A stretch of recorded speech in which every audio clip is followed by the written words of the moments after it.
আল্লাহ দিয়েছে নবীকে সম্মান, তোমার হিংসায় হবে কি? নবীর সহনে বেয়াদবি করলে আমল করে হবে কি?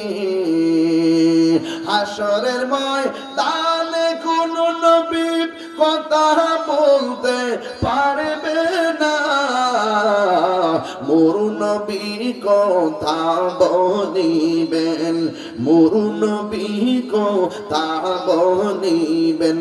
বুখারী শরীফ খুইলা দেখো না, আল্লাহ দিয়েছে নবীকে সম্মান, আল্লাহ দিয়েছে নবীকে সম্মান, তোমার হিংসায় হবে কি?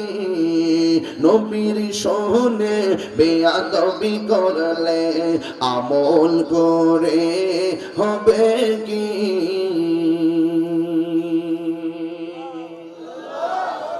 আমল করে লাভ আছে? নবীর সঙ্গে বেয়াদবি করলে কি আমল করে লাভ আছে?